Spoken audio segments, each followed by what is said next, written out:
Good morning and welcome back to the Football Terrace. News breaking this morning that Hakimi is closer than ever to joining Chelsea Football Club. Major Italian outlets and journalists such as DiMarzio are reporting the deal is edging ever closer and is favouring more towards Chelsea.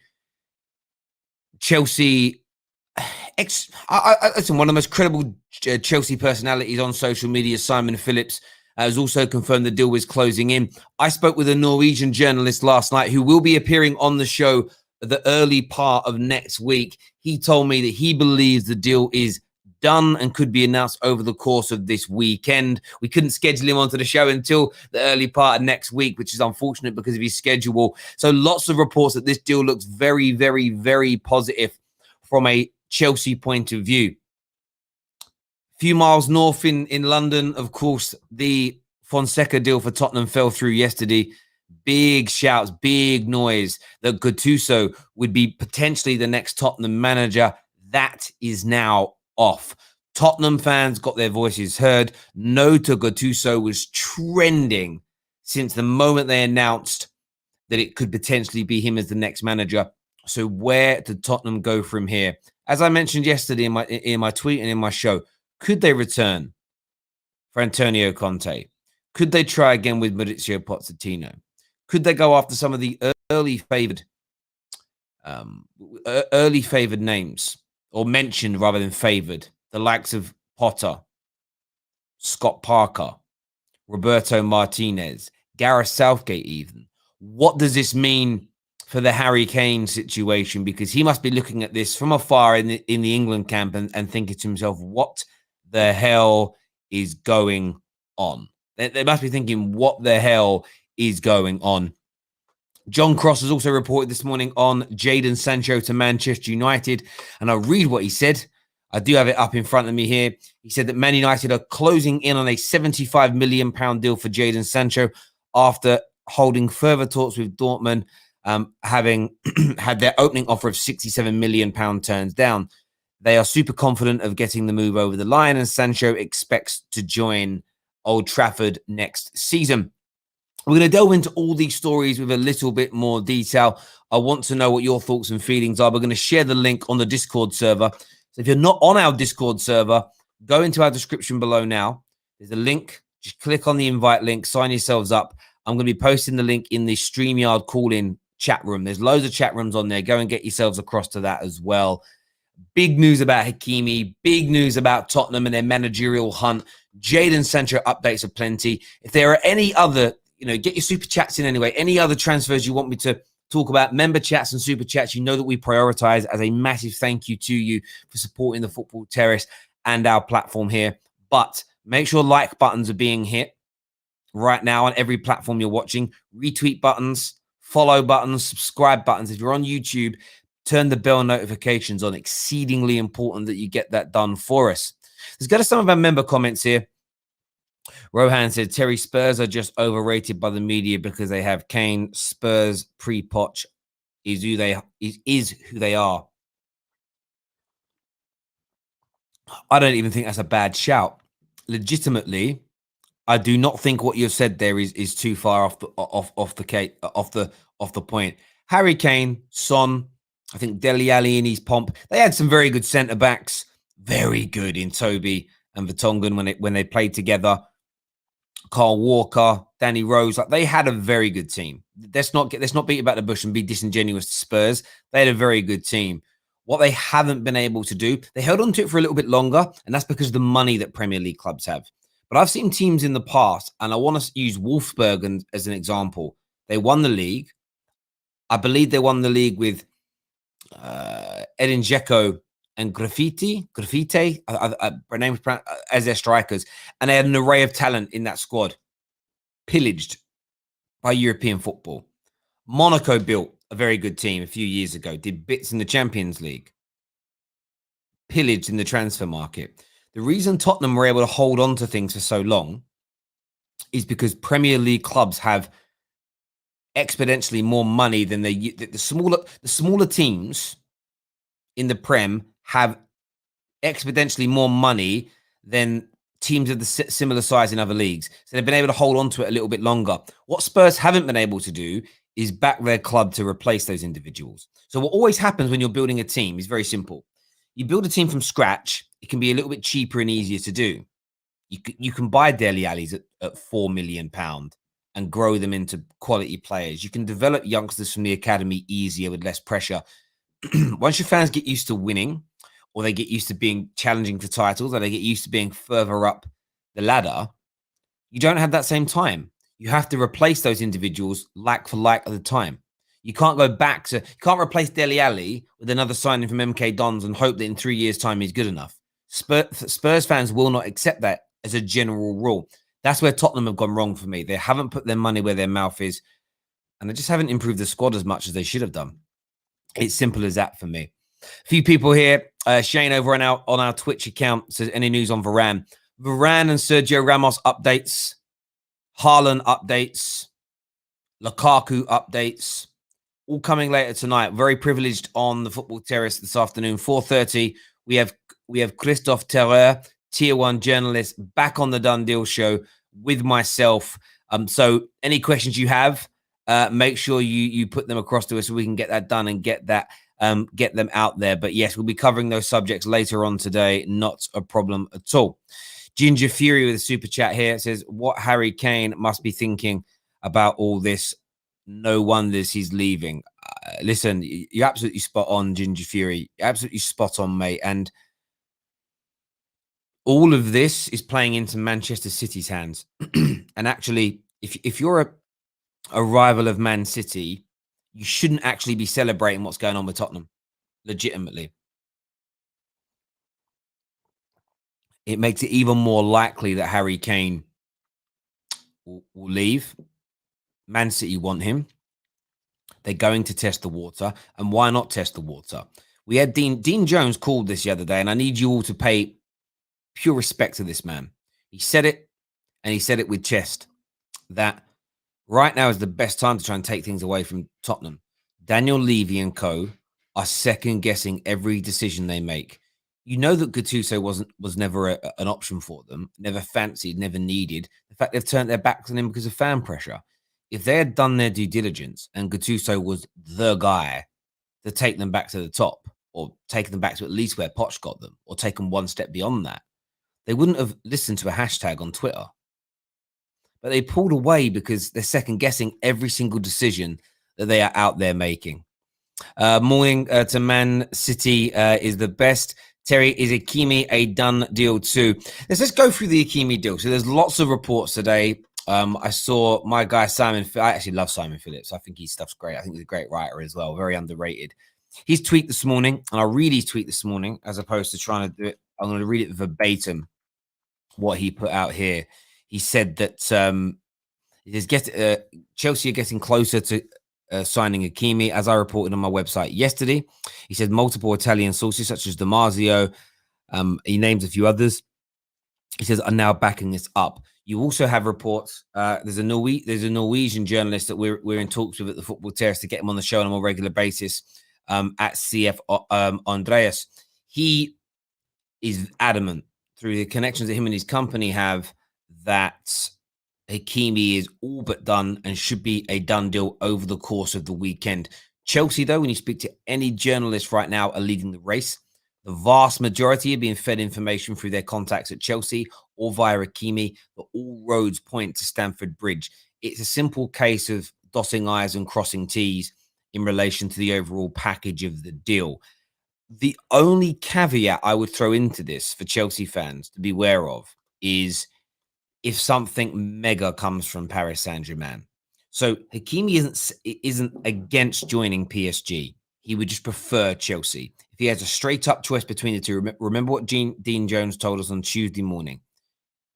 If it's a straight up, okay, both clubs have had their bids accepted, where do you want to go? He's going to pick Chelsea.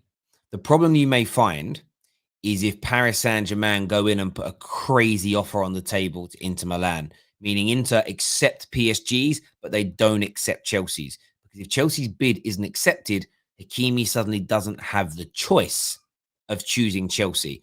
That's the only way this deal falls through from this moment in time.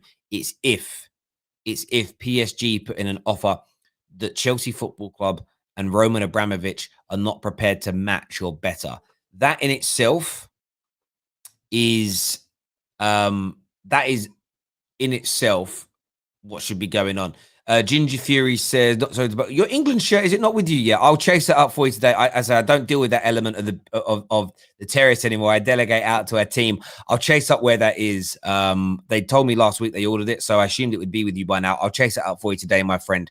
And I'll get a tracker put on that for you, mate. Do apologize. I'll get that looked at. I thought it'd be with you by now, if I'm being honest with you. I was waiting for the message to say it's arrived. I'll chase that up for you today, buddy. Not a problem at all. Let's have a little comment here from Brat. Says Marina knows what she's doing. Absolutely. And if you're a Chelsea fan, you're going to have faith in the process at your club, because you always do have the faith in the process at your club. So Hakimi, the Hakimi move, if I'm a Chelsea fan, I'm pretty relaxed about this situation as it stands right now. That there's no doubt about that. I'm very, very relaxed. Twisted said, Terry, why can't a player choose where to play? They can, but the bid has to be accepted, because Inter Milan own the rights to the transfer. So essentially, players have, to stop it officially being that you own a football player. You don't own the football player. You own their transfer card. And it's almost, when you play for a Sunday league team, you get a card, right? That you have to register, and then there's a card that has your name on it, your photograph on it. It's essentially the same thing. And Inter Milan own that card. You can't play for another club unless they own that card, right? So the clubs are buying the card, they're not actually buying the player in a technical sense, because you can't buy people, right? You're buying the transfer card.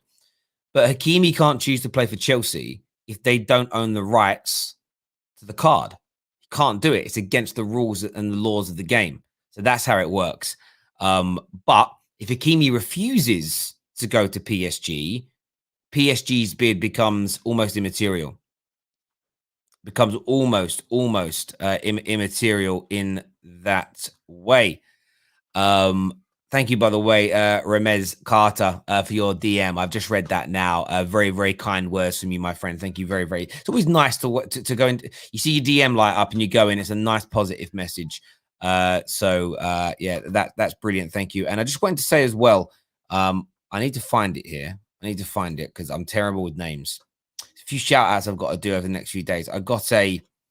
There's a lovely message posted yesterday, and I can't find it now. I've got to find it. I'm going to do this live on the air. I said I would. I've got a video message I've got to do for another young lady that sent a message in the other day. But, where is it? I will find it. I do promise you. It should pop back into my head. I have a memory like a goldfish, to be fair, so I often forget things. Where is the message? Here it is. So I just wanted to say, I'm going to put it up on the screen as well, because I wanted to do this, because I like to pay respect to people that show respect to me and everything else. I just want to say a big thank you to @TV_Guna Sophie here, who seemed very pleased that I started following her on Twitter. And listen, it's not no bother from my point of view. I don't feel like I'm anybody special. I'm just a YouTuber. This is Sophie. Big shout out to yourself. Keep doing what you do. Keep talking about football. Keep doing your YouTube channel.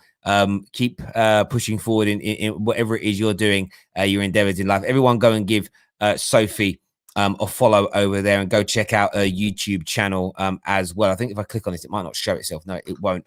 But it's the YouTube channel is Guna Gossip TV. So go and check that out and go and see what Sophie's up to over there. So thank you for your very kind message, Sophie, across socials, and my absolute pleasure to follow you back. Navid here says, hi, Terry. What price is Hakimi going for? There's a lot of reports. 60 million to 70 million is the mooted price across multiple publications. I think that you have to be very, very mindful that Chelsea's may include a player. That is what the hold up is right now, because when you're moving a player as a part of a swap deal, all the legalities that you have to try and get worked out with Hakimi, from personal terms, image rights, sponsorship clashes, etc. You then have to do with Marcus Alonso. It's like a chain. There's a chain now in place that it takes a little bit longer to get done. Well, Scott Parker is currently trending right now, and that's a nice little segue for us as well. I want to move on to this. So, of course, we now know that Spurs have pulled away from the Gattuso deal. Spurs are pulled away from the Gattuso deal. Yes, Kai, I am going to be doing call-ins, my bro. I'm going to share the link. I'll sit you up, bro. I'll DM you the link, and I'm going to share it with everybody else in a few moments' time. Let me just find you on here, my brother. Wrong one.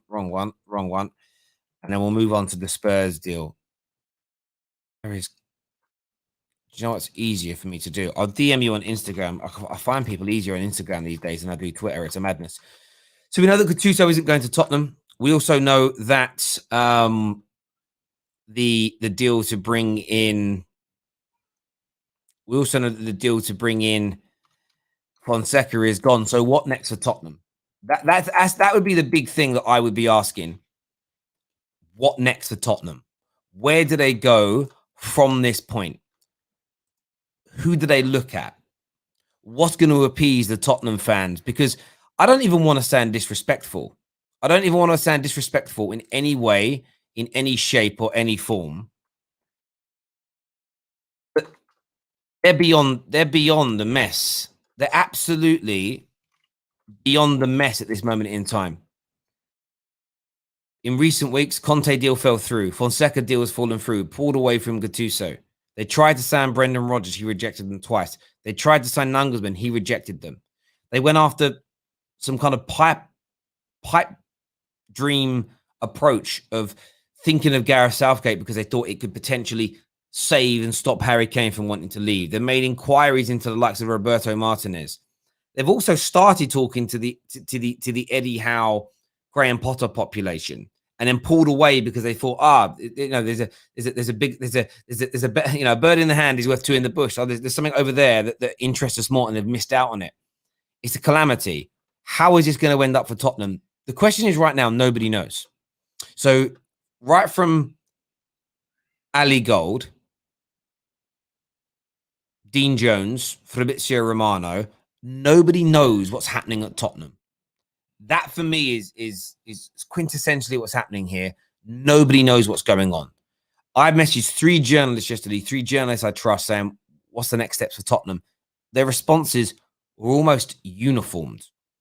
They have no idea because everything they've been fed by the club ends up going in the opposite direction. That's why I say in the title, Spurs are in a mess. They're in trouble. They are legitimately in trouble right now. Players that are interested in going are turning away.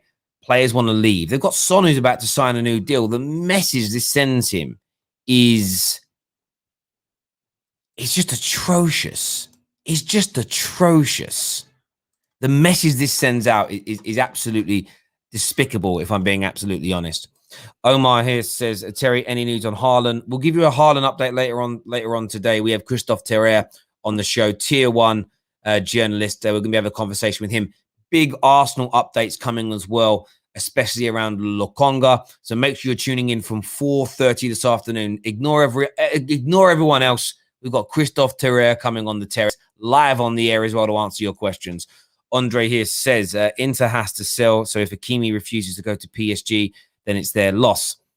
Chelsea offering 60 million cash up front plus Alonso or Zabacosta.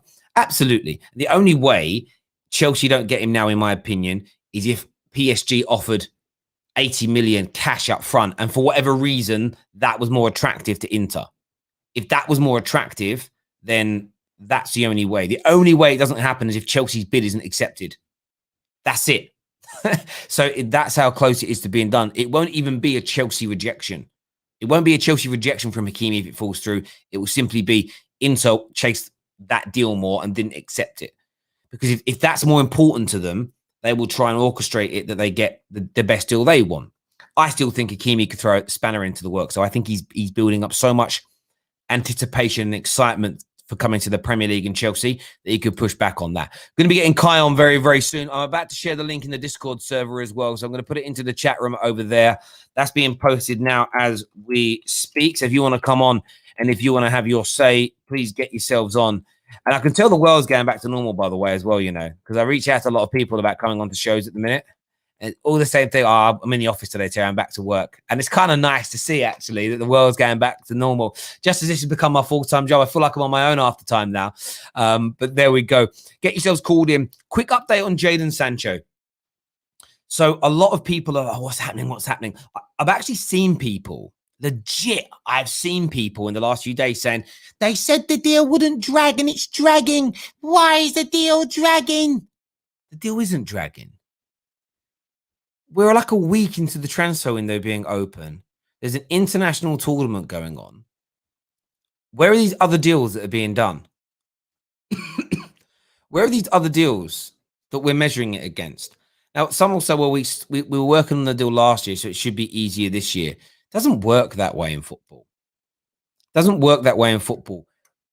It's where it needs to be right now. There's one final element being negotiated. I don't think it is the set price per se. I think it's the how that set price gets made up in terms of the add-ons. There is one more performance clause that's being negotiated. We said on the terrace a few days ago, that's being finalized and discussed. What's important for Manchester United, whether people like it or not, is the PR element. They don't want it to be seen that they're going above £80 million for this player.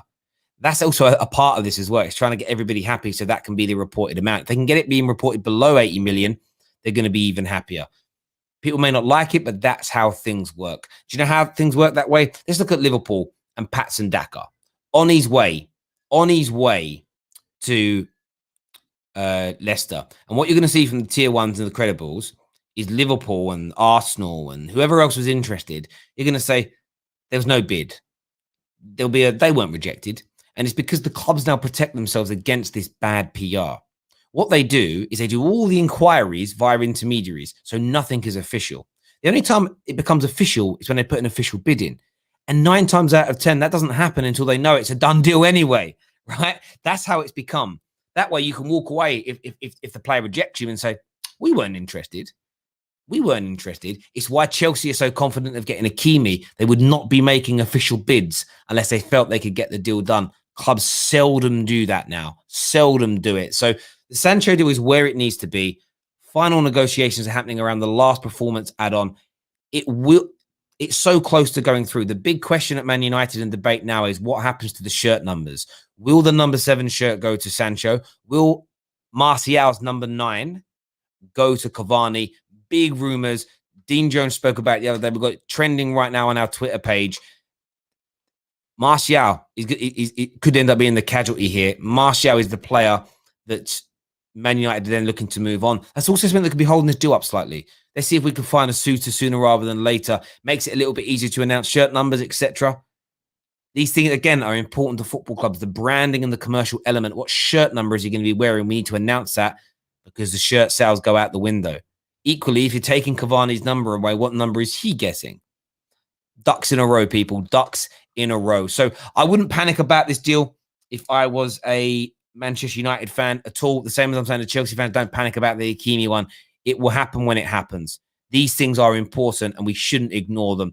First on the show with me today, my guy, Kai, back in the house. First of all, congratulations for smashing it at uni, brother. Well done. Thank you, man. It's been a rough 3 months. I know I've been telling you about it, so I know you know. But yeah, finally done with everything. Double degree, master's major holder. And also for me, it's great, man. Thank you so much. Now getting in the money, bro. Now getting in the money that comes with a double degree in marketing.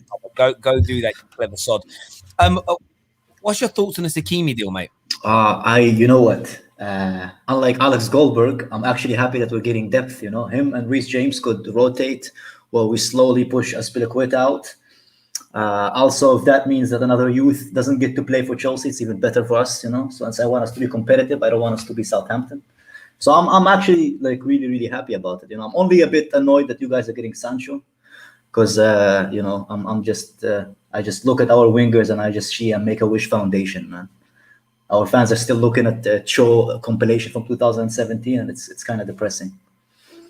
I hear you on. So you're telling me there are Chelsea fans that are not happy about the Hakimi deal. Why Yeah, yeah, is that? yeah. I've not seen that. So what are they saying? Because there's a kid from the academy who apparently is not going to get game time. You see the priorities that Chelsea fans have nowadays, man. I blame Alex Goldberg. Yeah, You blame Alex Goldberg. Why? What's he because done? because he has this. You know what, Terry? I respect this. I'm gonna make it a bit PG. He has he likes youth a little bit too much. You know. So yeah. Yeah, keep it PG because I know what you're pulling on there. I think people. Yeah, it's an interesting one for me. I don't watch his byline podcast. Yep. I don't, but I cover. Listen to his tweets, and I know he's got a big following and everything else. He loves the Chelsea Academy. I often see him tweet about like Declan Rice a lot because he's Yep. desperate. Oh Declan my Rice. god. And that's fair. Like it's fair that he has that point of view.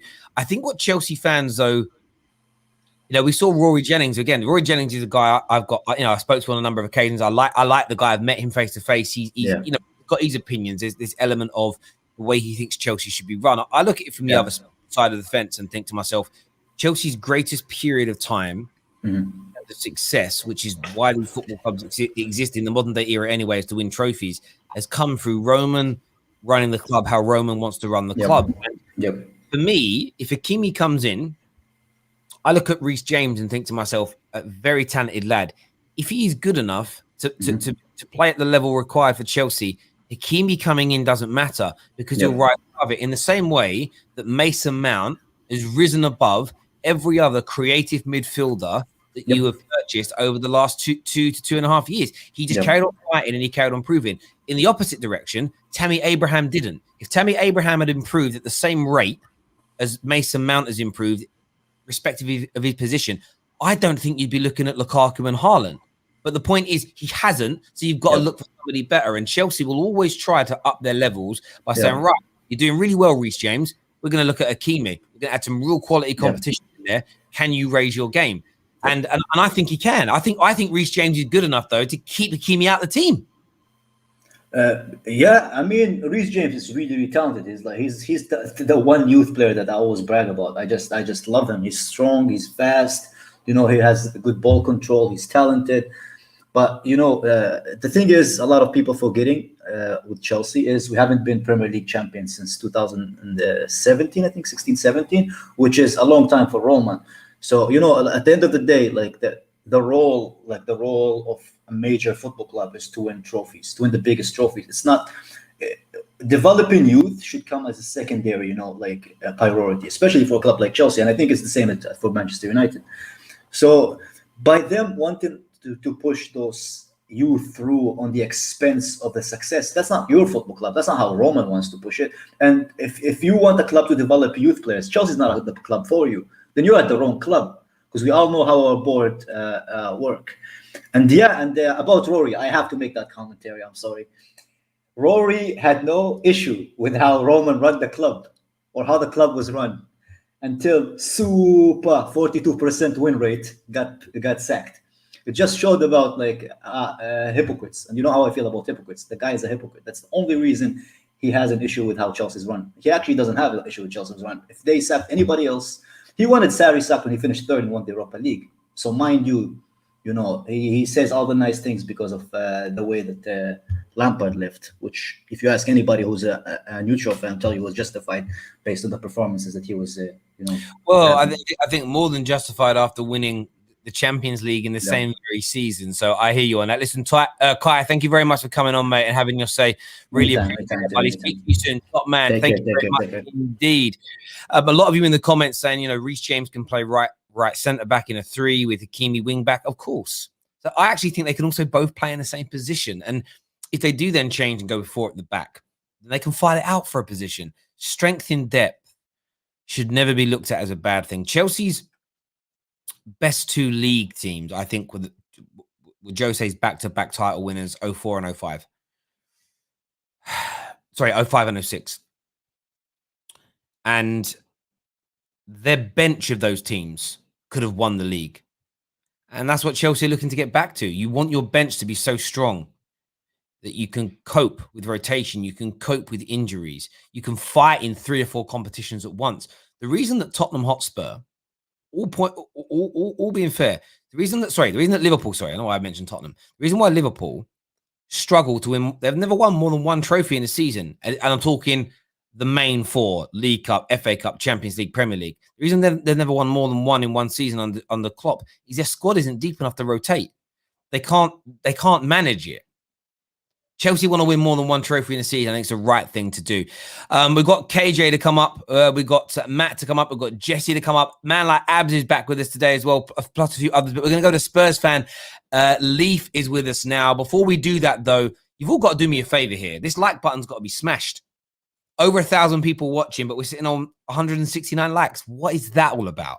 So get the likes at least past the 500 mark while we're live, ladies and gentlemen. Get that done for us now.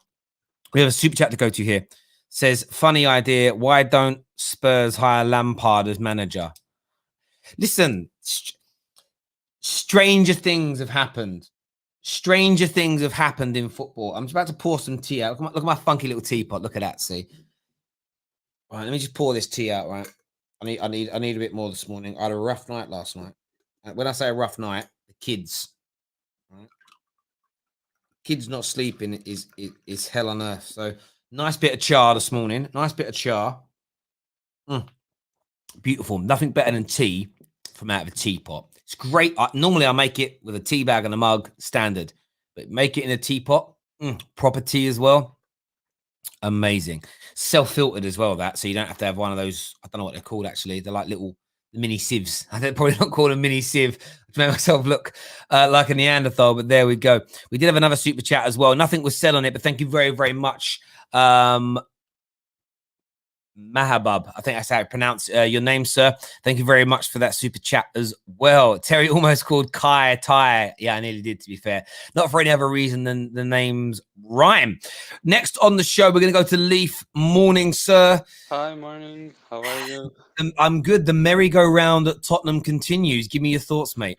It's really comical because we're appointing a manager. His wife is saying on Instagram, we're so excited to go to this new town. The contract is perhaps 1-2 days from being signed. We start planning signings and his staff. And then for some reason, this Italian manager, Gattuso, a legend of the game as a midfielder, but not as a manager, he's available suddenly after being in Fiorentina in 20 days. He's available, and we instantly say no to Fonseca, who is bewildered and shocked, and we go for him. And what happens? The fan base is super angry because Gattuso has had 8 clubs in 8 years. He has left a club twice. He has been sacked twice. He has left another club twice. He has been sacked by Napoli, and he just left Fiorentina.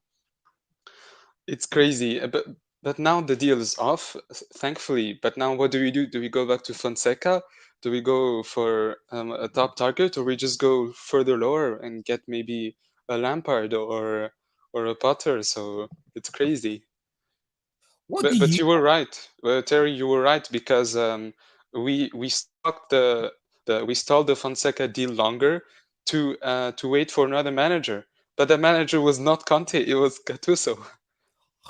It's and then the fans were so against it that they pulled away, and that's actually more worrying. It is more that shows you there was terrible due diligence and panic at play, which is why when we go back to what Dean Jones said the other day, now is the time to try and take Spurs players away. Why? Because Levy's second guessing every decision. Should I not? You might be able to, throw £110 million bid on the table right now. You might be able to convince them to part ways. There's no doubt. The mess at your football club it's not even banter anymore. And I got accused by a Spurs fan a few weeks ago of trying, like when I was mentioning rumors about the likes of Southgate and Martinez. They were like, "You're just trying to put us in the mud. You're trying to disrespect us." I'm not. Have you even noticed that the Spurs tier ones are slamming the football club? Fabrizio Romano, I respect his hustle and I respect his hard work. I legitimately do. I really respect it. he is so kind to every club. He very rarely will slag a club off because he doesn't, of course, want to alienate that fan base from following him. Why would he? It's his business model. Even he is slammed, like in his tweets now, he's having a go at Tottenham because the journalists are getting frustrated because they're being fed information. So like last night, Fabrizio tweeted, Gattuso, he tweeted quite late last night, first official meeting between Tottenham board and Gattuso. Representatives have been positive. Gattuso is the front runner, as revealed yesterday after Fonseca thoughts broke down. There is still nothing done, completed, or signed. The board will decide soon. So they made it sound like that. Then what he's saying this morning is, he tweeted this morning after Ornstein came out. He says, after the opening meeting with Jorge Mendes, Tottenham told Gattuso they are not interested. So it's almost like he's frustrated that the first thing Spurs fed into him, or they fed in via the agent Jorge Mendes, which is probably more likely, was really positive talks, looks really, really good. We're going to make the decision soon. And then suddenly they're telling all the journalists actually have changed their mind. They get frustrated because it's them. I've already seen the volume of abuse that all the journalists are now getting because the information is wrong. And it becomes, I spoke to Dean Jones yesterday and his basic response was, I have no effing idea what's going on. Almost like I don't want to report on it anymore because I'm the one who's getting crap for it. And Spurs are falling apart at the seams right now. And as a Tottenham fan looking ahead of next season, are you panicked? Do you feel panicked about it at all? Well, I feel panicked the day that we got Ryan Mason because I already instantly knew that there weren't that many available managers and that we had to go really, really high targets or no. And then when we got Fonseca, like the whole fan base was angry, but then we were really warming up to him because we researched him and he's quite good. But now that Paratici has shown that he's actually quite stupid in literally saying no to a manager and then going for a worse one and then not getting him, and now we can't go back to any other target. So Levy is clearly not good enough. Paratici, the best director in football, no way. He just what he did already was horrible. We need the manager to start looking at signings. It's already middle of July. We need a manager. Well, so yeah, middle of June, but July will be here very, very soon. Yes. Absolutely. Listen, my friend, thanks very much for calling in, Leaf, and we'll speak to you again soon. Top man. Thank you. A comment here from Mahabab, who says that guy talking smack, he means Kai, about Alex and Rory is a disgrace to the Chelsea fan base.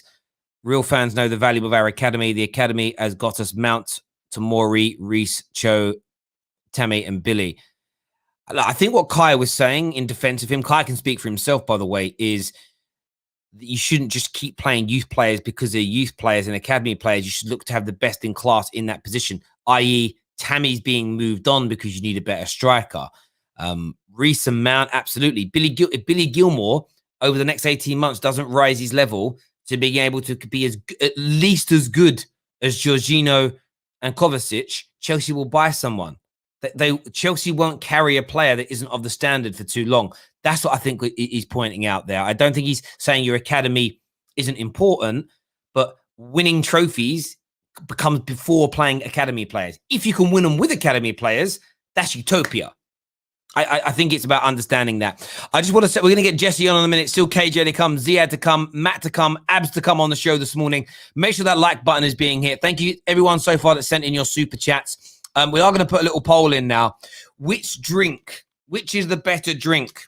Tea or coffee, right? I'm saying it now. And by the way, a few of you are saying, right, that I'm middle class because I'm using a coffee pot. Well, how far distance are people now from working class, not just English working class, the Irish drink tea, the Scots drink tea, the Welsh drink tea? All working class homes used to have teapots. It's not a middle class thing. It's literally a working class thing to have a teapot. My nan wouldn't drink it unless my nan was as working class as you can get. Grew up in the East End of London, pre-World War II. Like when East London, no one wanted to live there. It was horrible. Do you know what I mean? Proper East London, original East London. Teapots. She wouldn't drink it unless it come from a teapot and then China cup. If I gave my nan a mug, the look she'd give me. Do you know what I mean? So which is the better drink, tea or coffee? We've posted that poll out right now. However, I just wanted to say to you all, we're closing in here on another little milestone this morning on the Football Terrace. If you're not a subscriber yet, please get that done. We're closing in on 195,000 subscribers. Please hit that like button right now, ladies and gentlemen. Hit that like button, but subscribe and turn on the bell notifications as well. That's very, very important to get that done. Can we sit here and watch this go past 195,000 while we're live on the air now? Can we do that? Can we do that right now? Are we going to see it like ding, ding, ding, ding, ding, ding, fly the way up? Knowing some of you trolls, it will probably go backwards. Look at that. We're creeping up here. 5 more to go. 5 more to go, ladies and gentlemen. Boys and girls, children of all ages. I used to watch wrestling. That was Degenerate. Was that Degeneration X? Ah, they're making it go backwards. No, I knew you'd do it. I knew you guys would troll me. I knew you guys would troll me on that. No, you're killing me. I knew it. I knew you'd do it. I knew you'd do it to me. I knew you'd do it to me. Thank you very, very much. I really appreciate that. Let's get it past that milestone. Next caller on the show, we're going to go to Jesse. Morning, mate. How are you? I'm doing fine. Can you hear me? Yep. I'm very, very good, mate. Thank you. Cool, dude. No, I just want to bring up a couple things. I feel like Tottenham have gone the short end of the stick, and here's my reasoning. So they started with a Champions League final whilst they were developing a new stadium.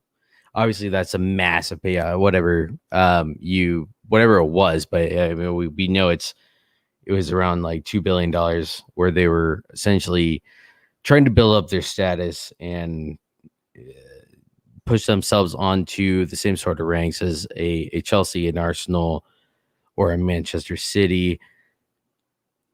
Lost that final, moved on, and haven't been able to recover from it. And I feel bad for them only for this one reason, is that COVID was kind of a really unfortunate, I would say, I feel like COVID was an unfortunate hit on their plans financially to recoup that money. I mean, they had plans for the NFL to come over, which who the fuck cares? Like, dude, I'm American. I don't really give a shit about the NFL. But also boxing events. I mean, think of events like, whatever boxing events coming into England from Saudi Arabia, and these are things that were intended to be held at that stadium as a state of the art stadium to, recoup that money, and they're not able to have any of that financial gain because, well, COVID. Yeah, look, I think you put on interesting points, and they definitely impacted them. It wasn't just the NFL franchise deal. There was an idea to turn part of Tottenham Stadium into a legitimate nightclub. There was match day revenue, which Spurs thought they could bring in an even bigger amount of match day revenue ratio-wise compared to their rivals because of the way their bar is set up. They've got the world's biggest bar. Which means the bar is open-ended. So no matter where you sit in the stadium, you can all drink at the same bar. And that was a big thing, because the idea with football stadiums, you and your best mate might travel there together, but you don't sit near each other. So once you go in the stadium, you're separated.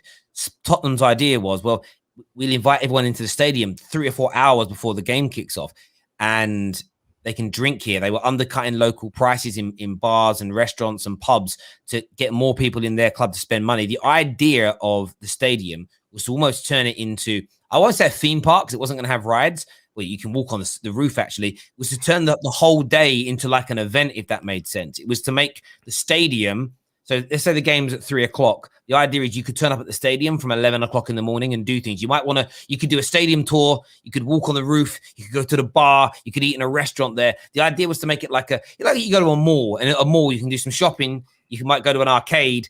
You might go watch a movie, and then you'll finish off in a restaurant. It was almost to try and create that atmosphere, and all of that would have generated a lot of money for Tottenham. And of course, it fell apart. But at the same time, they've scrimped and scraped in the wrong areas. They've terrible appointment of management. They haven't recouped the right level of quality in terms of on the field of play. And that's where ENIC, if you look at the people that own the club, they are very wealthy people. They could have pumped money in.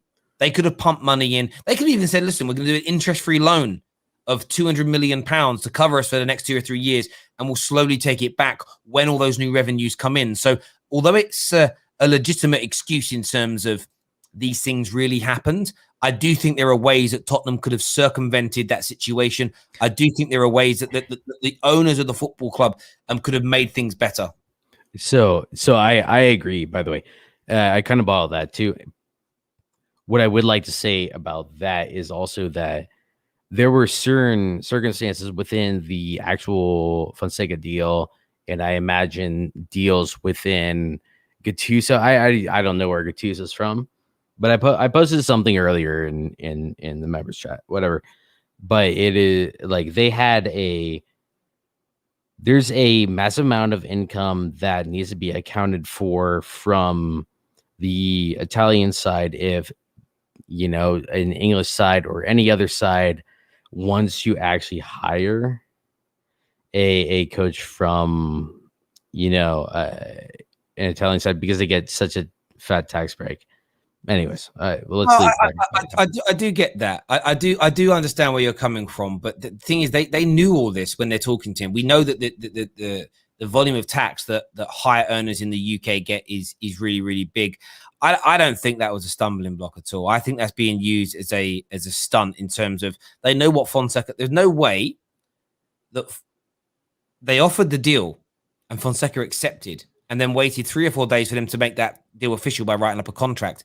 There's no way between that deal being agreed to verbally or unofficially agreed to and then the contract being written up that Fonseca's gone, actually, I want more money. He would have known what he was being paid. He'll be getting paid more than he was earning at Roma. Yes, there's a higher tax element, but I just think that's I just think that's PR spin. It's Spurs trying to say, oh, actually, he wanted to suddenly double his wages or triple his wages, so we walked away. And the point now is no one is buying it at all. But listen, Jess, thank you very much, mate, for coming on and having your say. I really appreciate it, buddy. And we'll speak to you again soon. Top man. And thank you for all your support on the terrace, by the way. Really appreciate it. You okay? Yeah. Lovely, mate. Take care, mate. Speak to you soon. Top man. Thank you. Next on the show, we're going to go to Matt. Morning, Matt. What are you saying, buddy? Morning. How you doing? Yeah, I'm very, very well, thank you. What's on your mind? What do you want to say? I mean, with the state that Tottenham's in, just go low ball for Harry Winks. Just give him some money. Give him 10 million. So, 10 million for Harry Winks. That's more than enough money for him. It would improve our midfield somewhat. It's no different having a Dan James just come into the midfield and just slightly improve it. But Tottenham are so desperate for money, you might as well just go and lowball them because they're clearly, maybe it's not even they're desperate for money, they're so ill operating and they're questioning every decision. Just go and give them a lowball offer and see what they do with it. I don't see him doing like what Atletico are doing, say, yeah, we want 40 million for Kieran Trippier. I understand why, because it was he's 2 years on his deal, but it's you've got someone's going to have to give, and if you just going to go lowball and see what they do. Did you say Harry Winks, or did you mean Harry Kane? No, I mean Harry Winks. I genuinely mean if you go give Tottenham 10, 15 million for Harry Winks, I'm not saying he would improve our midfield massively, but we've got no one that really recycles the ball in attacking phases or to shields the back four properly. So genuinely, I think he ever so slightly just knows the role better than a Fred or McTominay and could just improve it ever so slightly in the terms that we have balance in the midfield. Look, I think Winks is a good player. I don't think he actually improved our midfield more than we have. But in terms of your theory around testing the water, if you're after a Spurs player, go in now because they are second guessing every single decision, and that's something that I think Man City are going to do with Harry Kane at some point. There's no doubt, but it is an absolute mess over there. And when you look at how well Chelsea are being run, and then you go to North London and see what's going on at Arsenal. You see what's going on. I mean, I actually think Tottenham, do you know the most embarrassing part for Tottenham is they got themselves, in my opinion, into a position where they were historically not bigger than Arsenal, but they were playing better football. I think they had a better squad and they were in a better position. So they built this foundation and say, right, we're now suddenly, after all these years, in the contemporary sense, in front of Arsenal, Let's now grow from that and start winning trophies and stay in front of them. They've now fallen behind Arsenal again now, in my opinion. And this summer, I think, is almost going to cement that. And the only reason they finished above them last year is because of the level of quality from particular players. You know, Bale coming good towards the end of the season, the likes of Son and the likes of Harry Kane. If you remove that level of quality and just go one tier down, Spurs are finishing 10th, 11th, 12th in the season. And after all that hard work of building and creating a squad, to better yourselves as a club, but also to get in front of your local rivals, just to fall behind them. By the way, to fall behind Arsenal again, when Arsenal, in my opinion, at the lowest point in the last 50, 60 years of their club, it's like double bubble embarrassment, if that makes sense. And Absolutely. That pain, I think Spurs fans, when they're deep in it, are feeling that pain. And I feel sorry for him. My dad's a Tottenham fan. I don't like laughing at Tottenham, really, because I don't like, why would anyone want to laugh at their own dad? That's weird. But I just sort of feel like they're just in an absolute state as it stands right now. Matt, listen, I really appreciate your call. Really Thank good. you for having me on. No worries, Matty. Thank you very much indeed. Thank you. Next on the show, we're going to get Abs on. Abs is a Chelsea fan. Talk to me about Hakimi, mate. I want to know what your thoughts are. Achraf Hakimi, what a fantastic player. He's one of my favorite type of players because, you know me, I'm obviously being from Sudan, I love African street borders, especially the Moroccan and Algerian ones. And also, you see this thing where everyone's going on saying, Reece James, oh no, we're bringing Hakimi, needs no space for Reece James. Relax. Good players, regardless of whether they're from the academy or whether we've signed them, will be playing regularly. We've seen it with Mason Mount. Tammy Abraham clearly couldn't hack it. And who else is there? I'll even give you a prime example. Frank Lampard. Frank Lampard is our all-time record goal scorer.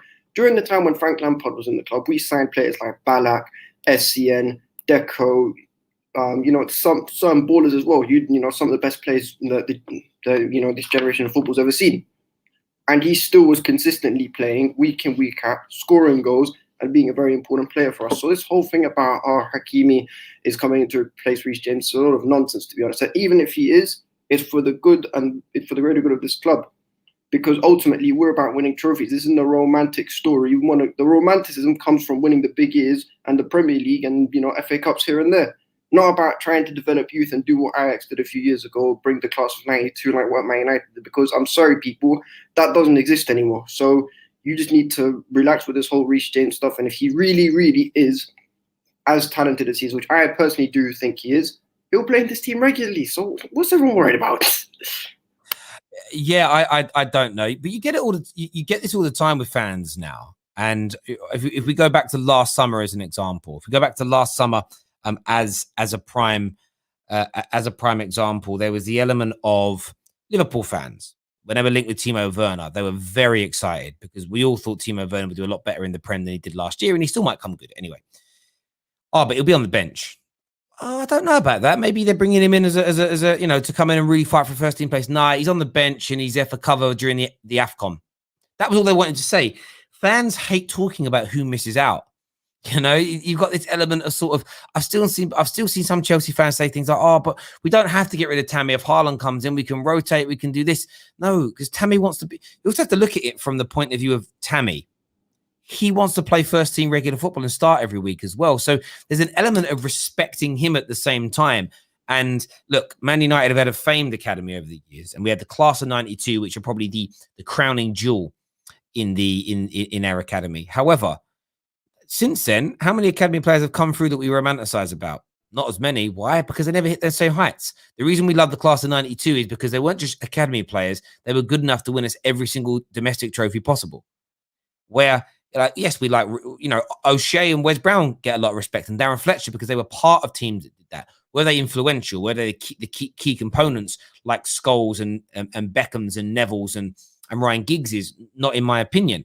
That's why now Mason Greenwood and Rashford are getting so much love, because for me, they're the best two to have come through the academy since the class of '92. And there's a thought that if we can get the right manager and the right squad around them as well, that they can be integral parts in winning us trophies. So, of course, you romanticize more about that. And on your point on Reece James, I think Reece James is absolutely fine. I think he is safe starting for England tonight at Wembley at the Euros. He's in a great position in his career. I don't think Hakimi is going to damage him in any way, any shape or any form. I actually think it's going to improve him. I actually think it's going to make him better. I actually think it's going to keep pushing him and keeping him on his toes, which, as you've said, look at the centre-backs and the midfielders you signed during Terry and Lampard's tenure. They stayed in the team. But why did they stay in the team? Because they maintained their stand. I know that Frank wasn't an academy player, but he came very young. He's almost looked at in the same way, if that makes sense. It's like proper Chelsea, some people like to call them. And it's like they maintain their levels. They maintain their performance. When did they get replaced? When they fell below that standard. That was more because of old age. But as soon as they weren't good enough, Chelsea moved them on. And if Lampard suddenly wasn't good enough at 26, they would have moved him on at 26. Like, it's how Chelsea operate, and it's why you're so successful. Abs, great call, mate. Thank you very much for coming on and having your say. Top man. I think he's frozen, actually. He didn't move there for time. How's the poll going here right now? 56% are voting for tea. I love you people. I don't drink coffee. Do you know what's really weird? I like coffee cake. I can eat coffee sweets. I like the smell of coffee. Don't like the taste. Very weird of the drink. How does that work? How has God done that to me? However, I worked in London. I worked in the city for many, many years. You've all seen how big the queues are for coffee, right? The king of the coffee queue is tea. You'd go up, you'd order. Within seconds, it was made. And just walk out. You see these people waiting for like 30 minutes for their drinks. No, bruv. Give me some tea.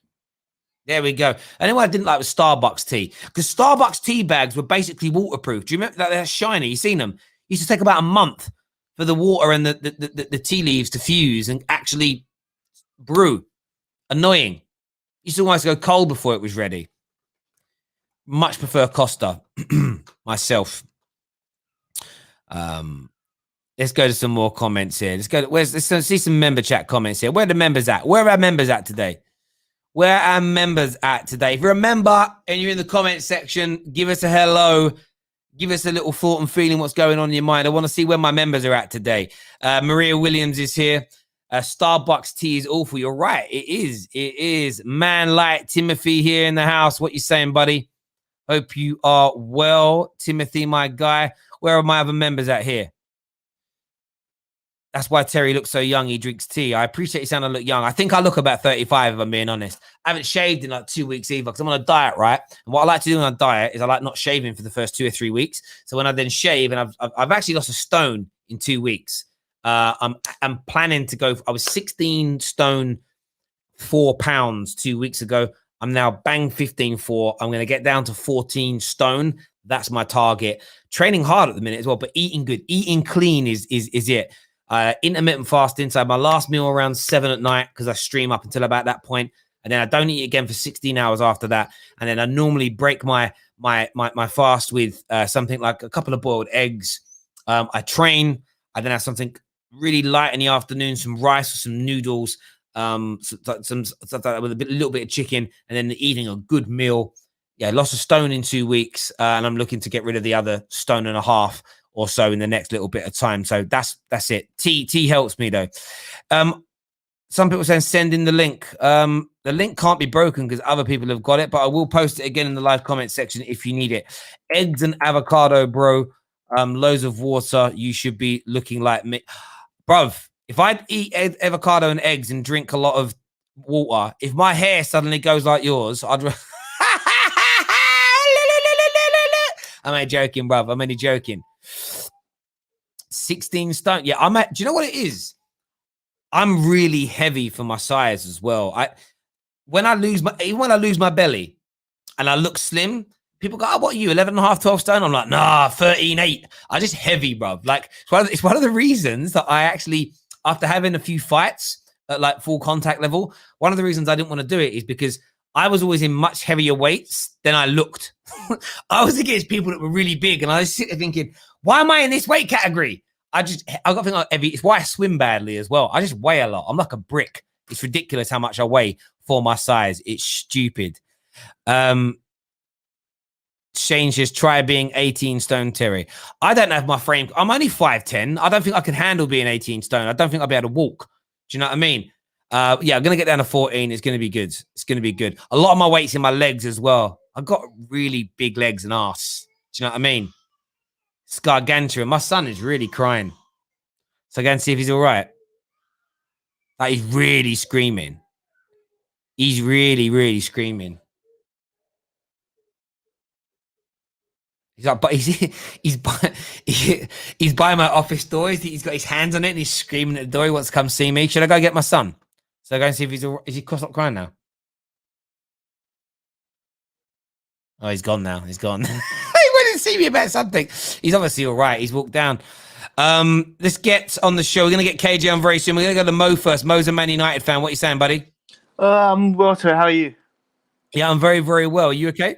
Yeah, not so bad. Just a bit frustrated, man. I've got to the point where Chelsea are making all these moves and they're doing fantastic with their targets. But you know, when they are linked to players, there's some sort of structure behind it. With us, it's just like Varane, now Ramos, Sancho. You know what? I don't think the Sancho deal is going to come through. If I was Man United, I'll just change all my transfer policies and just go for normal standard players. Go for I'll try and get Ousmane Dembele if that's possible. Get Ousmane Dembele, get a Pau Torres maybe, and then just get a Basuma and that's it. If you can't do those deals about Sancho, don't. You did it last year, it didn't work. If they can't do this deal this year, Terry, then there's gonna be a massive problems. And that if Oli can't get his transfer targets, I said once, I'll say it again, he'll be gone by mid-season. He'll be gone. Yeah, listen, they need to land him for him. Whatever the approach, they've got to land him. Look, I think Chelsea are pushing forward with Hakimi. The benefit they have, and let's be really fair, is Hakimi's not at an international tournament. United are looking at Varane. United are looking at Sancho. United are looking at Declan Rice. All three of those players. But are they possible, Terry? Be honest. Why not go for? Okay, so go on. Why not just go for targets that you can get and build up, and then go for those superstar players? You haven't won a league in 8 years. You're strapped. Yeah, but I think Man United need those star players now, and I think they're all possible, but they're harder deals to work on. What you don't do, and we don't want to act like Arsenal. Arsenal fans are finessing themselves at the minute. They actually think that they're bidding for their second and third targets before they're bidding for their first. And I'm not talking priority. I'm talking we need an attacking midfielder. So let's try and sign our third choice before we go for our second and first. No club does that. Varane is first choice centre back. Declan Rice is first choice DM that they're looking at. But why not try? And if you're the biggest club in the world, hang on. But why try and sign someone that you don't rate as highly before you try to sign those players? Imagine this. Imagine we sign an alternative to Declan Rice, and then the Euros finish, and Declan Rice is like, "Oh, I would have come," but now you can't sign him because you signed someone who's not as good. That don't make sense, bruv. But why would you do that? No, I get that, Terry. But these superstar players are very hard to get the deals done. If you've got a great scouting network, you don't need to get Declan Rice. You can get a Basuma. I think Basuma is good as Declan Rice. I think Ruben Neves. Why not get one of those ones? Does it always have to be a superstar player? You've done the superstar player. You done with Zlatan, Pogba. You've done, and if the list goes on and on, it's been. But onto your point, they've got to get Oli his men. So if that's Ollie's man, then we shouldn't just buy whoever we want. Your approach is exactly what Jose Mourinho, David Moyes, and LVG have slammed the club for. They didn't get the players that they wanted to make their system the best that it can be. I think I understand why you're jaded. I understand why your frustrations are, but we as Man United fans have a tendency to fluctuate how we want the club to operate. When Jose Mourinho and LVG were revealing that we weren't signing their targets, we were saying, no, we have to act more like Liverpool and Chelsea. You go after your main target, maybe your second choice.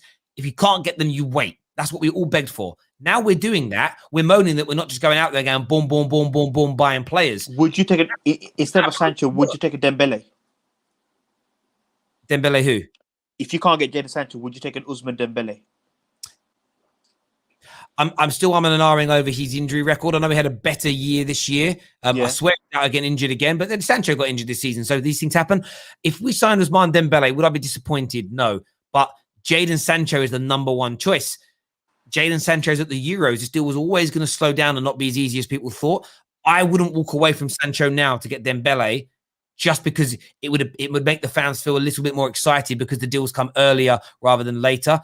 Most deals are going to happen after the Euros for all clubs. I think we need to calm down a little bit as fans. I mean, we are calm, but it's getting to the point where this deal has been going on for a year. I'm tired of it. It's time to look for look for as good as. I know Sancho is a great player. And I would love Sancho at United, but I think a lot of fans now are getting to resign the fact that this deal probably not going to happen. I don't see it happening. I'm getting that feeling now. See, listen, every other major journalist, transfer expert in the world, is got the opposite feeling to you. I just think. But did they say that last year though? No. A lot were saying Dortmund aren't going to budge unless this comes in by this date. The rhetoric was so different last year compared to this year. I'm actually staggered that fans are saying this year feels like last year. For me, it's completely different. There's not a tweet from Jan Fjortov last year saying the Jadon Sancho can't feel the deal is done. Credible Dortmund outlets, news outlets are saying it's very. What would you say then? That wasn't being said last year. Okay, what would you say if the deal doesn't come through? What happens if the deal doesn't come off? Then you look for a different player.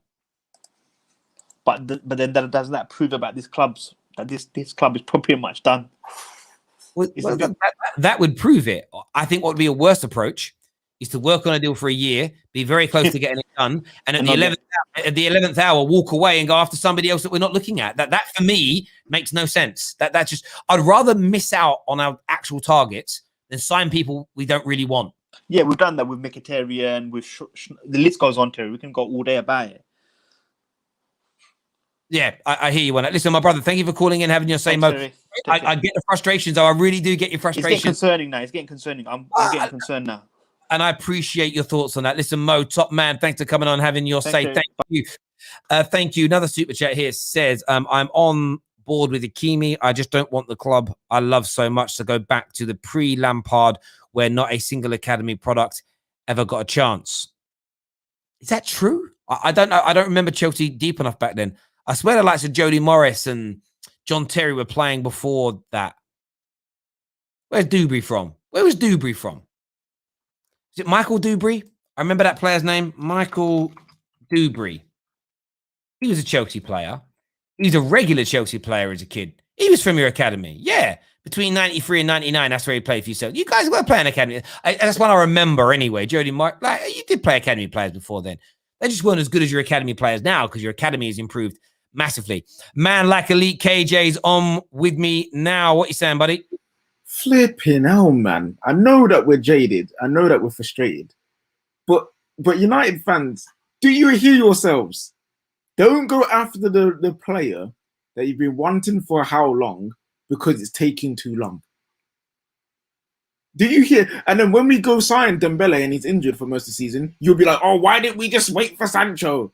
You know what I'm saying? Like, we can't, like, listen, we can't win. We're always going to be upset for some reason, this fan base. Like, legit. Both sides, every single party is saying it's looking like it's going to happen. If it doesn't happen, if there's no Euros, then I understand why people are annoyed. But the Euros are going on. If the Euros end and he's not signed until like the 29th of August, then I'll get people screaming and shouting. But it's everyone knows the Euros gets in the way of transfers. Like, everyone relax, man. Literally stop paying attention to the Jadon Sancho deal and just enjoy the Euros. Because by that time, you've enjoyed the Euros. England would have got knocked out or maybe won the Euros or whatever. And then a week later or 2 weeks later, he will probably sign for Man United. Everyone just needs to just chill, man. Just chill. We're getting to a point where we're getting so annoyed and jaded with everything that we're willing to scrap everything just to sign players. And then when we sign those players and we don't want them, we'll be upset. So I don't get it. That is the desperation that you're seeing at Tottenham right now. That is the mentality is, what we're doing. Arsenal, the scattergun approach. This is where I want to remain. People talk about standards at Man United. Standards stem through great practice and process. You need to have that. Look at Chelsea right now.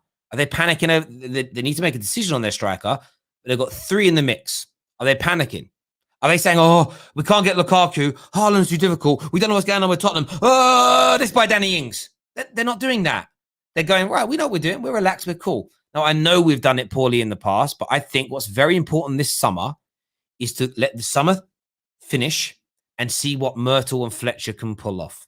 That's what I think we need to do as a football club. So Rafael Varane's interesting. We are going to talk about it bigger later.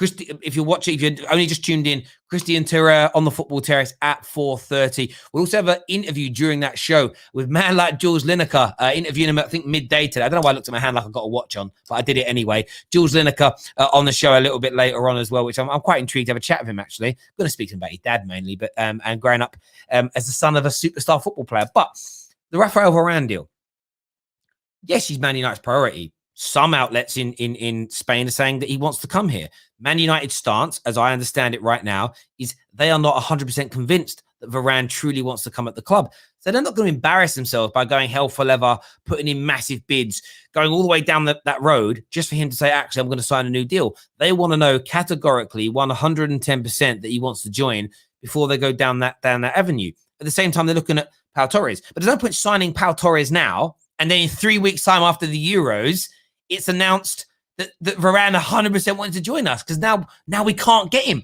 And how angry. Imagine how fans would feel if you signed Pau Torres today and Rafinha just to sign names. And then in 3 weeks' time, Sancho and Varane are doing interviews going, we were desperate to play for Man United. We were ready to sign the deals after the Euros. And before it finished, they just signed other players. Imagine the outrage then. It's crazy. It's crazy. Like I know we as a fan base love to crap on our club. I think we've become addicted to being annoyed and angry at United. I think it's like, what's the thing where you we enjoy pain? You're a sadist. Yes. We've become Man United sadists, where we enjoy the pain because we get to talk about United and rip into them and complain about them. But right now, we've got international tournament. Our club's trying to make moves. Will they even get them done? That's a different question. But the fact that they're trying to get them done, for me, just wait. You know what I mean? Just relax a bit. And then if they fail, start cussing. You know what I'm saying? Start cussing. Because we already knew with the Jadon Sancho deal, if we couldn't get him before the Euros, it's happening after the Euros. Like, I don't see where people got this idea that it's going to happen during the Euros. Like, we had the two options in our face at the end of the season, before Euros, after the Euros, and that was it. And now people are upset that it's not happening during the Euros. Where did this third option come from? It didn't exist. And remember, nearly every single transfer expert who's spoken on this said there is a small possibility it could happen before the Euros, but most said it's expected, not just in their eyes, their opinion. It was expected at both Man United and Dortmund to happen after the Euros. And this is what does frustrate me, and it actually makes me angry, that we beg and we plead to hear updates from all and sundry on these deals, but we only take from what they say the bits that we like the sound of. When it said it's going well, negotiations are in good positions, everybody's confident. Oh, yeah. But it's probably going to happen after the Euros. Oh, I'm going to ignore that bit just so I can moan that it hasn't been done yet. At no point have the majority of the tier ones or any of the clubs briefed that it was going to happen before the Euros. There was this deadline. There was a fake deadline that was set by a few outlets saying it has to be done before the Euros or Dortmund walk away. That was debunked 3 weeks before the Euros begun, where Dortmund said, we want it completed before we go on pre-season, which is like the 24th of July, which is 5.5 weeks or so away from now. Like, it's if we get to that point and it isn't done, I get the frustration. But until then, people have got to relax a bit. And on the point of not signing your main targets, that's ridiculous. I would rather say we want Varane number one target and Pau Torres is our second target. And outside of that, we don't really rate anybody else of that level. I'd rather us not sign a new centre-back than waste 30 million on a player that Ollie doesn't really rate, the club doesn't really rate, the scouts think is okay. Do you know why? Because we've already got okay centre-backs. There's no point adding okay to okay. You need to add Man United now. I disagree with what Mo said, although I appreciate his points. I think Declan Rice is a level above Basuma and a level above Ruben Neves. The only Ndidi, I think Ndidi, Declan, I think they're there. Like, the only player that is in their role in the Prem that I think is better is N'Golo Kante, and I think he is better than them. I think it's then them two, and then everybody else kind of starts falling into that echelon below. I want us to try and sign Declan Rice or Ndidi, whoever is available, before we try and sign a Ruben.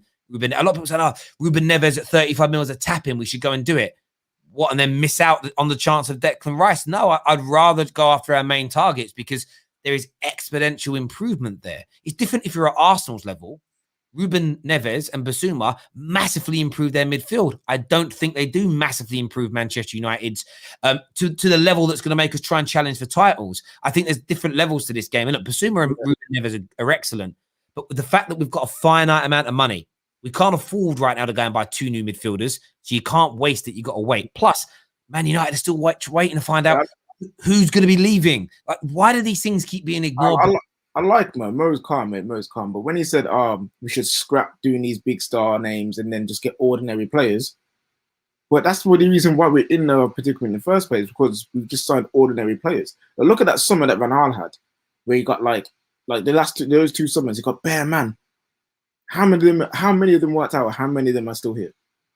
Like, literally, we just need to wait, just relax, and then if United fail at getting their targets and getting good players in, then we can start costing them. But to do it now is a bit premature. And you know what? Yeah, the Euros is here. I'm here to have a good time. I've got to go. I'm just gonna say one last thing. Potter to Spurs is where it's at. You guys have not got the facilities for anything else other than Potter.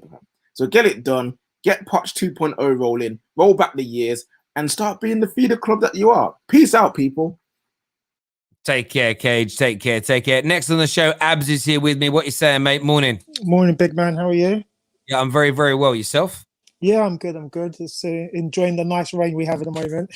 Yeah, it's terrible. After the beginning of the week. What are you here to talk about, buddy? Yeah, I wanted to actually talk about Tottenham, and to fair, KJ talked on it. I actually think I think Daniel Levy is trying to grab onto something that is not there anymore.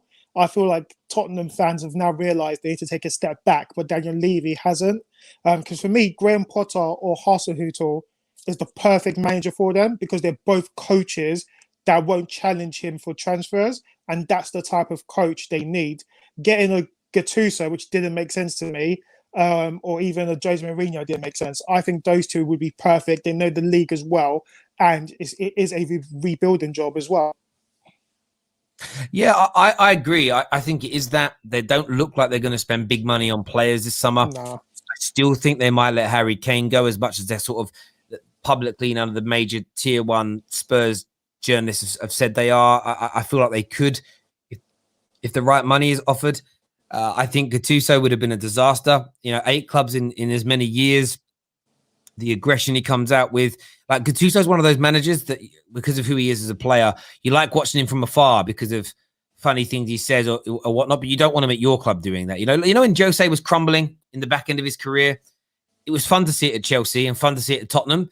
When it's at your football club, you don't want that. You don't want that mess near you. And yeah, they're falling apart here, but they're embarrassing themselves, and they're making it even harder to land targets now. And they need to just, at some point, they've got to make a decision on who they want. They've got to go and bring that person in. If you look at one thing that's being pushed back by nearly every single manager, it's not happy with what your target, not happy with what you're aiming for, Tottenham. It's almost, Brendan Rodgers looks at what Leicester have tried to do, and they've got a better model, they've got a better practice, they've got a better board, they've got a better squad, they've got a better everything. That Spurs are going to feel hurt by that. I understand Nagelsmann turning them down for Bayern Munich. Jesus Christ, that isn't embarrassing.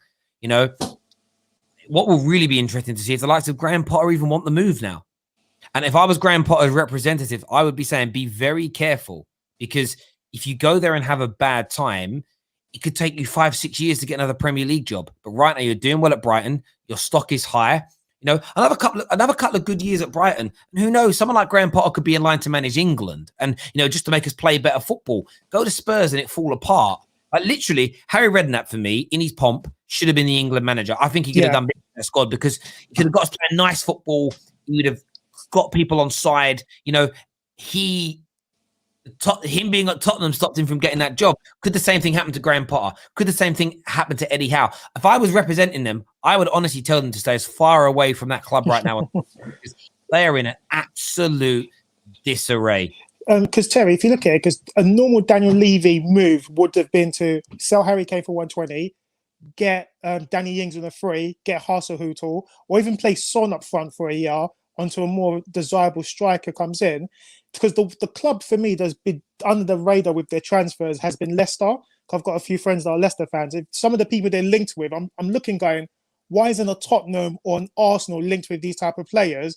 And Leicester are just a well-run club. You just have to give them their props, and that's the thing. And also, regards to the Man United things, Man United fans need to calm down. At the end of the day, the Euros is happening and the Copa America is happening. Unless players are not in those two competitions, no major transfers are going to happen. People just need to calm down.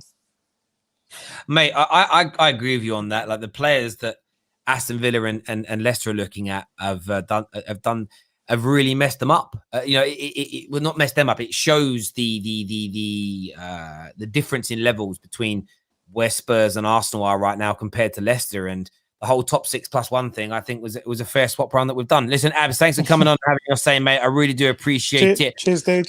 Thank you. We're gonna go to a Chelsea fan here. Ike, I think his name is. Welcome to the channel. What you saying, bro? How's it going, Terry? Good to be back. Appreciate you being on. This is my third time on, actually. So I just want to say thanks for that. But I posted actually in the beginning of the chat once it started. How many years are we going to get this Sancho to United as a title to the show, man? Until they sign him or the deal's off, I think I can't. You know what it is? I kind of with the Sancho stuff. Like, in fairness to me today, if you actually look at the majority of our videos in the last week, 2 weeks, a lot of them have been very quick updates in terms of it's more just it's all okay. Just relax a little bit. Like there's some finite, like small detail that's being sort of negotiated and ironed out. The reason that it's not being sped up is because there's just no desperation and need for it to. There is no need for it to go through. I think one of the biggest things being forgotten about, and it hasn't even been mentioned today, is Man United are going to want to do a big announcement with this. It's very hard to do while the man's away. Like, of course, it's just let it be. Like, if Haaland was at the Euros right now, there's no way Chelsea would be announcing the signing. If Hakimi, no, 100%. I just want to troll you guys a little bit. It's funny. No, it's Chelsea. Honest to God, I can swear this on my children's eyes. I can't wait for the Sancho saga to be over in either way from a content creator point of view. The problem you've got, this is where it's hard doing what I do on a real level. If I don't go live with the news that the viewers really want to hear about, that's all they want to put. So if I went live this morning and didn't mention what John Cross has said, didn't mention 100%. What was trending about Hakimi, all I would get is, but what about this news? It's just you got to. I mean, trust me. I just wanted to troll you guys a little bit, and you mentioned Haaland a little bit. That got me thinking, actually. What would happen to you? Like, what would you guys be feeling as United fans if the Haaland deal somehow managed to go through in the next, say week or so? Like Chelsea put the 150 million on the table, we throw in Timmy, and whatever happens. If that deal actually goes through and Haaland does come to Chelsea, do you actually think that Sancho would be not forced to stay at Dortmund, but Dortmund will put some pressure on United to say, hey, now you guys got to pay some more money? Like, what would you guys be thinking at that point? Yeah, look, I think Dortmund will let Sancho go regardless. I don't believe in this narrative that they wouldn't let both players go. I believe they'd let both players go for the right money. Equally, they won't sell either if Man United and Chelsea don't offer them the right amount of cash. So it wouldn't really. What I would say is just get it done now, Man United, because you don't want it to become. Right now, I don't feel embarrassed by this summer's work. Does that make sense? Last summer, we got the wrong advice. We spoke to the wrong people. We did the wrong thing.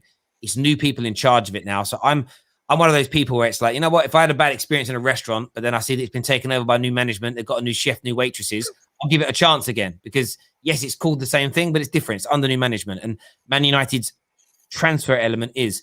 So I'm going to give that a little bit more time. But for me, it would be a case of, come on now, let's go get this deal done. Let's not drag our feet. If you signing Haaland stopped us from getting Sancho, then I would be very, very frustrated, but I just don't believe that's the case. I believe both could happen. Imagine that happened, and they're like, well, we're not selling Sancho now because Haaland's gone. Then there'd be absolute justification, because again, it would tell us that our due diligence was wrong. It would tell us that we've trusted the wrong people with the information to say, that meant that the threat that they'd only sell one of them was true. And the football club should know more than journalists. The football club should know more than fans. And if they make that mistake, then everybody's right to be absolutely 100%. No doubt. This goes to show negotiation is an art. And no offense to United, I don't know if you guys have the strongest negotiators on board when it comes to comparing them to people like Marina and what she's done over the last few years. I just want to give big ups to her, and obviously big up to you guys. Appreciate it for having me on again. No worries, my guy. You look after yourself, brother. Speak to you again soon. Take care, mate. Thank you. And everyone that's tuned in today, please make sure that you've hit that like and that share button. If you're watching on Twitter, please retweet. Go and check out our Twitch account, ladies and gentlemen. Go and give that a follow. The link for that is in our description below. Go follow us on Twitch as well. But until next time, take care of yourselves. Goodbye. God bless. We're back at 4:30 with Christophe Terreur. And, of course, after the England-Scotland game later on today. Take care.